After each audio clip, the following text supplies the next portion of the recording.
రజనీ వాళ్ళ ఇంటికి వెళ్ళాలి. సిగ్గులేపో సరే చిచి.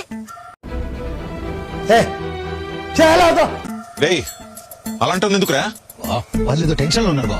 ఉంగురం మీద పోతే అందరు కలిసి వెతుకుంటారు. ఓరు మీ మొన్న నూట కూరలారా ఇలాంటి అడిగినప్పుడు కోపడికి ఏం చేస్తారా మీ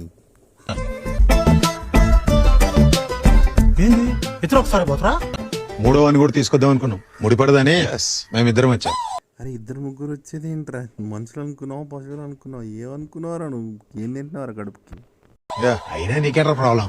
మీకు లేని ప్రాబ్లం నాకెందుకులే. రజనీ గారు, రజనీ మీరేం నిద్ర వచ్చారు? వాళ్ళు బాబా ముద్దులేమ్మా, ఎక్కడికి వచ్చినా కలిసి వస్తారు, అందుకే కలిసి వచ్చారు. మీరే కదా డైరెక్ట్ గా ఇంటికి రమ్మన్నారు. ఓ రండి. నీలో ఇంత ఫైర్ ఉందని నేను ఎప్పుడు అనుకోలేదు బావా. నువ్వేంటి, నేనే అనుకోలేదు. ఛానల్ ని సబ్స్క్రైబ్ చేయొచ్చు కదా. దయచేసి సబ్స్క్రైబ్ చేయండి.